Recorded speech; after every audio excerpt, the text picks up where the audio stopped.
എന്താടാ വട്ടുപിടിച്ചോ? എങ്ങനെ പിടിക്കാതിരിക്കും? നീ ഇത് കണ്ടില്ലേ?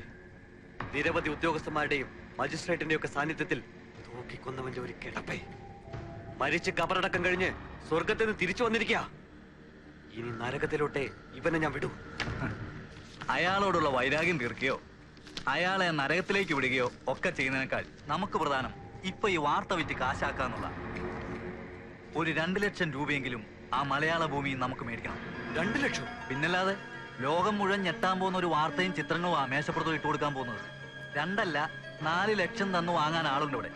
എടാ, ഈ വണ്ടിക്ക് വളയം പിടിക്കുന്നതല്ല ജേർണലിസം, അതറിയാവോ? അപ്പൊ നീ എല്ലാ വിവരവും പത്രക്കാരോട് പറഞ്ഞു? അത് ശരി, അത്രയ്ക്ക് മണ്ണുണ്ണിയാ ഞാൻ. അവര് തിരിച്ചും മറിച്ചും ചോദിച്ചു, ഞാൻ വിടുവോ? ലോകത്തെ പ്രകമ്പനം കൊള്ളിക്കുന്ന ഒരു ന്യൂസ് ആണെന്ന് മാത്രം പറഞ്ഞു.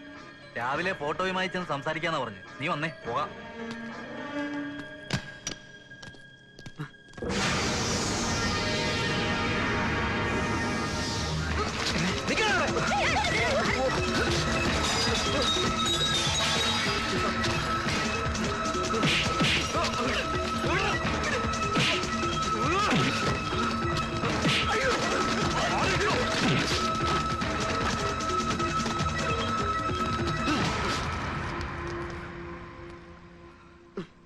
കൂടപ്പറപ്പിനെ പോലെ കൂടെ കൊണ്ടു നടന്ന് എന്നോട് തന്നെ ഇത് ചെയ്യണവടാ. നന്ദി കേട്ടവനെ.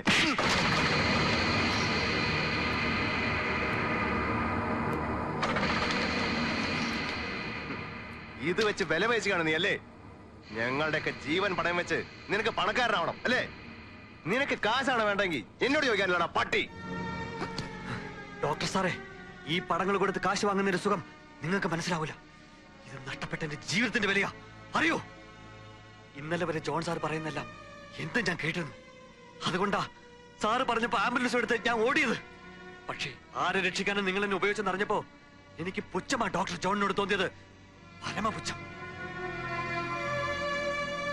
നാട് ചുട്ടരിച്ച ഒരു രാജ്യദ്രോഹിയെ ഇരുചെവി അറിയാതെ കൊലക്കാരന് മുമ്പിൽ നിങ്ങൾ രക്ഷപ്പെടുത്തിയല്ലോ. ആ കച്ചവടത്തിൽ എന്താ നിങ്ങളുടെ ലാഭം? നിർത്താ. നീ ഞങ്ങളെ കുറിച്ച് എന്താ കരുതിയത്? രവി, നീ സത്യം അറിയാതെയാ സംസാരിക്കുന്നത്. നീ കരുതുന്നൂലൊന്നല്ല കാര്യങ്ങൾ. അബു നിരപരാധിയാ. നിരപരാധി അബൂബക്കറിന് മാർക്കിടാൻ എനിക്ക് നിങ്ങളുടെ ഒന്നും സർട്ടിഫിക്കറ്റ് വേണ്ട. എന്റെ അനുഭവം മതി. ബുദ്ധി ഉറക്കാത്ത പെങ്ങളെയും കൊണ്ട് തളിയൂർ ശങ്കരമഠത്തിൽ ഭജനം ഇരിക്കാൻ പോയതാ എന്റെ അമ്മ. തളിയൂർ ഭഗവതിയുടെ ആറാട്ടിന്റെ അന്ന് മകൾക്ക് വേണ്ടി പ്രാർത്ഥിക്കാൻ പോയ അമ്മ പിന്നെ മടങ്ങി വന്നിട്ടില്ല. ആനക്കൊട്ടിലെ തകർന്നു വീണ് മേൽക്കുരയ്ക്ക് താഴെ തലയില്ലാതെ കിടന്ന എന്റെ അമ്മയുടെ ജഡമ പിന്നെ ഞാൻ കാണുന്നത്.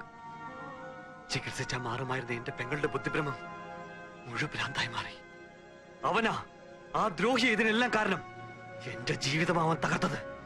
രണ്ടാമത് അവന്റെ കഴുത്ത് തൂക്കുകയറിട്ട് മരണം വരെ തൂക്കുന്ന എനിക്ക് കാണണം.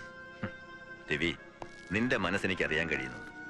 പക്ഷേ നിനക്കറിയൂ, തളിയൂര ബോംബ് സ്ഫോടനത്തിൽ നിന്റെ അമ്മയെ പോലെ തന്നെ എന്റെ ഭാര്യയും മരിച്ചതാ. എന്നിട്ടും ഞാൻ അബൂബക്കറെ രക്ഷപ്പെടുത്താൻ ശ്രമിക്കുന്നു. എന്തുകൊണ്ട്? ഒരു നിമിഷം അത് നീ ആലോചിക്കും. നീ അറിഞ്ഞു വെച്ചതൊന്നും സത്യമല്ല രവി. ലോകം മുഴുവൻ അബൂനെ കുറ്റവാളി എന്ന് വിളിച്ചാലും ഞങ്ങൾക്കതാവില്ല. കാരണം ഞങ്ങൾക്ക് സത്യം അറിയാം. എന്ത് സത്യം? അബൂബക്കർ ആനക്കൊട്ടിലിൽ ബോംബ് വെക്കുന്നത് നേരിട്ട് കണ്ടതാ ശങ്കരമഠത്തിലെ ആത്മസ്വരൂപ സ്വാമികള്. സ്ഫോടനത്തിന്റെ പിറ്റേന്ന് ആശ്രമത്തിലെ പ്രഭാഷണത്തിൽ സ്വാമി അത് പറയുകയും ചെയ്തു. അതിനപ്പുറം എന്ത് സത്യമാണ് നിങ്ങൾക്ക് പറയാനുള്ളത്? ശങ്കരമഠത്തെ പറ്റിയും ഇനി കള്ളക്കഥ ഉണ്ടാക്കണോ? ഞങ്ങൾ പറഞ്ഞൊന്നും കള്ളക്കഥയല്ല. ശങ്കരമഠത്തെക്കുറിച്ച് ആർക്കും എതിരഭിപ്രായമില്ല. പക്ഷേ സ്വാമി ആത്മസ്വരൂപൻ അയാൾ ആരാണെന്ന് നിനക്കറിയൂ?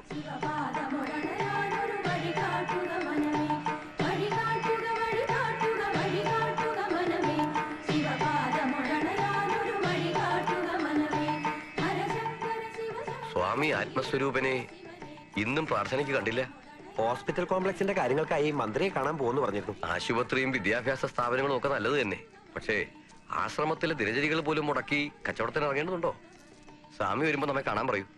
ഹരിയോ, നാം വൈകിയോ? ലേശം. ദൈവത്തിന്റെ സ്വന്തം ആളായതുകൊണ്ട് ക്ഷമിച്ചിരിക്കുന്നു. SP എമാനെ കണ്ടില്ലല്ലോ. മൂപ്പരുടെ വണ്ടി ഹോട്ടൽ സീക്കിങ്ങിന് മുന്നിൽ കിടക്കണോ? മെസ്സേജ് എത്താറായോ?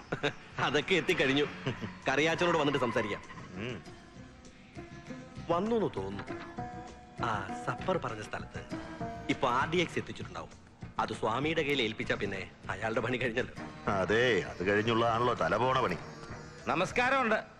ദൈവത്തിന്റെ സ്വന്തം നാട് കാണാൻ പാക്കപ്പലെ കുറെ സായിപ്പന്മാരെത്തിയിട്ടുണ്ട്. അവർക്ക് KTDCയുടെ വക ഡിന്നർ ഹോട്ടൽ സീക്കിങ്ങിൽ. വാക്കപ്പൽ എന്ന സാധനം പൊക്കിയെടുക്കാൻ കുറെ പാടുപെട്ടു. പിന്നെ ഈ കാക്കിയുടെ ബലം കൊണ്ട് കാര്യങ്ങൾ കുഴപ്പമില്ലാതെ നടന്നു എന്ന് പറയാം. പിന്നെ സ്വാമിയെ, ആശ്രമത്തിലേക്ക് പൂക്കൾ തരുന്ന കടയിലെ 2 കൂടകളിൽ നമ്മുടെ സാധനം അടയാളെ വിട്ടിട്ടുണ്ട്. ഇനി കംപ്ലീറ്റ് സ്വാമിയുടെ തിരുശിരസില. പൊന്നമ്പുരാനെ വിളിച്ചോണ്ട് പണി തുടങ്ങിക്കും. എന്റെ പെട്ടി എവിടെ? ദേ അതിലൊന്നും തനിക്ക.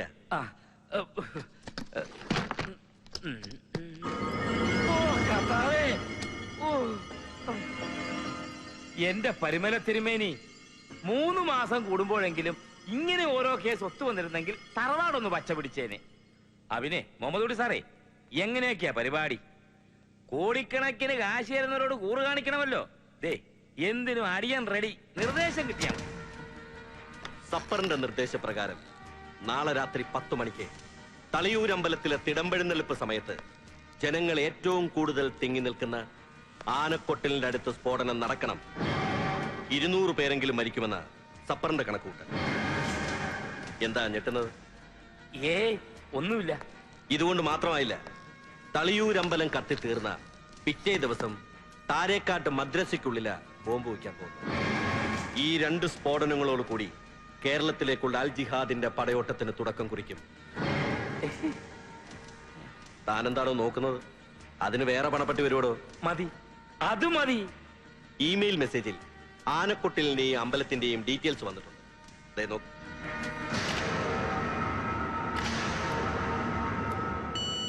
സപ്പറിന്റെ മെസ്സേജ് അനുസരിച്ച് ക്ഷേത്രത്തിൽ ബോംബ് വയ്ക്കുന്നവർ സ്വാമിയെ വന്ന് കാണും.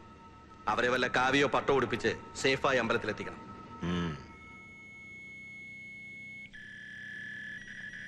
വോയിസ് മെയില. തികച്ചും ഗുരുതരമായൊരു പിഴ നിങ്ങൾക്ക് സംഭവിച്ചിരിക്കുന്നു. അബൂബക്കർ എന്ന പട്ടാളക്കാരൻ മിലിറ്ററി ഇന്റലിജൻസിന് അയച്ച കത്ത് അള്ളാഹുവിന്റെ കാരുണ്യം കൊണ്ട് നമ്മുടെ കൈവശം കിട്ടിയിട്ടുണ്ട്. വിശ്വാസവഞ്ചന, കൈപ്പിഴ, അൽ ജിഹാദ് ഈ തെറ്റുകൾക്ക് ഒരിക്കലും മാപ്പ് നൽകില്ല. ആയതിനുള്ള പരമാവധി ശിക്ഷ അള്ളാഹുവിന്റെ പേരിൽ സഫർ നടപ്പാക്കി കഴിഞ്ഞു. കരുതലോടെ നീങ്ങുക. അൽ ജിഹാദിന് വേണ്ടി നിങ്ങളുടെ സഫർ. ഈ പട്ടാളക്കാരൻ ആ ദാദാ സാഹിബിന്റെ മോനല്ലേ? പിന്നല്ലാതെ. ഈ ഹമുക്കിനെ കൊണ്ട് തോറ്റല്ലോ. കുട്ടി സാറേ, ആ പ്രിന്റ് ഔട്ട് ഇങ്ങെടുത്തേ. ഇനി വെറുതെ വിട്ടാൻ പറ്റില്ല.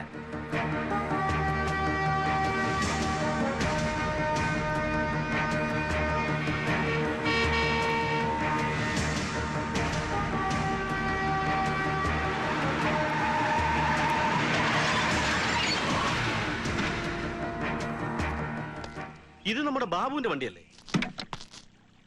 അതെ. ബാബു, എടാ ബാബു, ബാബു,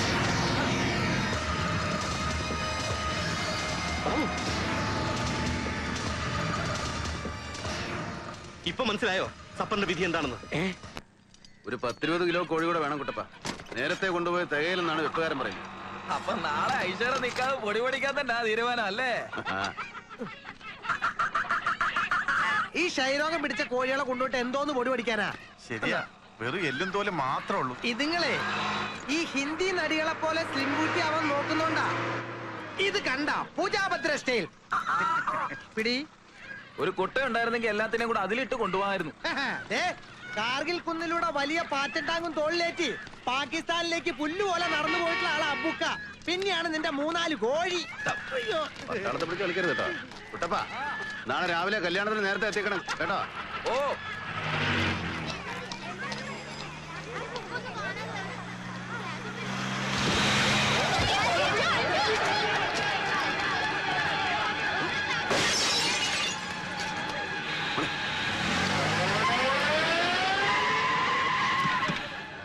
ഏത് പന്നിയുടെ മോനാണ് എറിഞ്ഞത്?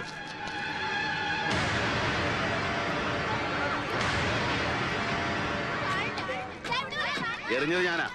പള്ളിക്കൂടത്തിന് മുമ്പിൽ കൂടെ വഴിയായത്. മര്യാദയ്ക്ക് നോക്കി വണ്ടി ഓടിക്കണമെന്ന് ട്രാഫിക് പോലീസുകാർ ചുമന്ന മഷി കൊണ്ട് അവിടെ വരച്ചു വെച്ചിട്ടുണ്ട്. അതൊന്നും നോക്കാതെ പാഞ്ഞങ്ങ് പോവാൻ ഈ പഞ്ചായത്തിനോട് സ്ത്രീധനം കിട്ടിയതല്ല. നിലം തൊടാതെ പറക്കല്ലേ നാട്ടുകാരെന്നൊക്കെ. തന്റെയൊക്കെ തൽസ്വരൂപം വെളിവരാൻ ഇനി അധികം കാലം വേണ്ടി വരികയല്ല. അധികം വിസ്തരിക്കാതെ, ഇത് നീ മിലിറ്ററി ഇന്റലിജൻസിന് അയച്ച പെറ്റീഷൻ അല്ലേ?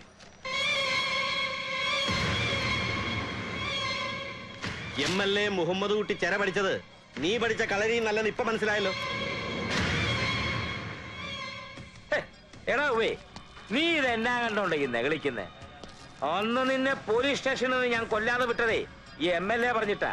നീ പിന്നെ എന്നാ വിളുത്താനാ മിലിറ്ററിക്കാർക്ക് കോപ്പ് അയച്ചത്? സ്വാതന്ത്ര്യ സമരത്തിൽ വടിപിടിച്ചെന്ന് പറഞ്ഞൊരു തന്തയും പട്ടാളത്തിൽ പാട്ടുരുട്ടെന്ന് പറഞ്ഞൊരു മോനും. ഈ ഇന്ത്യ മഹാരാജ്യം നിന്റെ ഉമ്മയ്ക്ക് ഇഷ്ടദാനം കിട്ടിയതാണോ? ഇത് ഇവിടം കൊണ്ട് നിർത്തിയേക്കണം. ഇനി കടന്ന് വിളഞ്ഞാൽ കറിയാച്ചന്റെ തനിക്കൊണം നീ അറിയും. ശരിയാ, അന്ന് ഞാൻ ഓഫീസിൽ വന്ന് കാണുമ്പോ എനിക്ക് കറിയാച്ചൻ സാറിന്റെ ഒരു ഗുണം അറിയില്ലായിരുന്നു. പക്ഷെ ഇപ്പോ കാഞ്ഞിരപ്പള്ളി ചക്രാമ്പറമ്പുകാരുടെ മുഴുവൻ ഹിസ്റ്ററി എനിക്ക് ബൈഹാർട്ടാ. ആ ഉള്ളത് പറഞ്ഞ തന്റെ അപ്പന്റെ ഉപ്പാപ്പന്റെയും കാര്യം വെച്ച് നോക്കുമ്പോ ഞാൻ എത്രയോ പരിശുദ്ധി. തല്ലാൻ വരട്ടെ എസ് പി സാറേ, തല്ലാൻ സമയമാകുമ്പോ നമുക്ക് ഒരുമിച്ച് തല്ലാന്നേ, കൂട്ടത്തല്ലേ. അതിനു മുമ്പ് ഈ കൂടി നിൽക്കുന്നവരുടെ സാറിന്റെ കുടുംബത്തിന്റെ ഹിസ്റ്ററിയും ജോഗ്രഫിയും കെമിസ്ട്രിയൊക്കെ ഞാനൊന്ന് പറഞ്ഞോട്ടെ. എന്ത് ദോഷമാടാ തങ്കച്ചാത്? ഓ, തഴക്കദോഷം. തഴക്കദോഷം. തഴക്കദോഷത്തിന്റെ പേരും പറഞ്ഞ് കുമ്പസാരക്കൂട്ടിലിട്ട് 15 വയസ്സുകാരിയെ പിഴപ്പിച്ചിട്ട് അച്ചമ്പട്ടത്തിന് കിരീടം വയ്ക്കാൻ അങ്ങ് ശീമയിലോട്ട് പോയൊരു കൊച്ചച്ഛനുണ്ട് പാലായിൽ. നമ്മൾ പത്രത്തിൽ വായിച്ചതല്ലേ. ആ കുഞ്ഞാട് ഇവരുടെ കുടുംബത്തിൽ നിന്ന്. ഈ നിൽക്കുന്ന കറിയാച്ചൻ സാറിന്റെ അപ്പന്റെ അനിയൻ ചിറ്റപ്പൻ. പിന്നൊരുത്തൻ സ്വന്തം കെട്ടിയവളെ ഉറക്കത്തിൽ റബ്ബർ ഷീറ്റിനകത്ത് പൊതിഞ്ഞു കെട്ടി അബ്കാരി മുതലാളിയുടെ ഔട്ട് ഹൗസ് വരെ നട്ടപ്പാതിരാക്കി ചുമന്നുകൊണ്ട് പോയി കാഴ്ചവെച്ചു. അതാരാന്നറിയോ? ഇയാളുടെ അപ്പൻ. അതുകൊണ്ട് ആ ചരിത്രമുള്ള കറിയാച്ചൻ ദാദാ സാഹിബിന്റെയും മോന്റെയും ചരിത്രം എഴുതാൻ നാരായം എടുക്കണ്ട. ഇസ്ലാമിന്റെ മാനം കെടുത്താൻ ജനിച്ച ഈ ദജ്ജാലിന്റെ മൂടും താങ്ങി ആയുസ് കൊടുക്കുകയുള്ളൂ താൻ. പക്ഷേ അതിനി ഏറെ നാളില്ല. ഒന്ന് നിക്കുന്നേ. പോലീസ് സൂപ്രണ്ടിനെ MLAയും പരിപാടിയും നിർത്തി വേർപ്പിച്ചിട്ട് നീ അങ്ങ് ഷൈൻ ചെയ്യലോടാ മോനെ. എന്നിട്ട് ചുമ്മാ അങ്ങോട്ട് പോയാലോ? ഈ കറിയാച്ചനും ഇത്തിരി സമയം താ. കൊള്ള മോനെ.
ഇനി അടിച്ച ഏമാമാര് ചത്തുപോകും. വാ, നമുക്ക് പോവാം.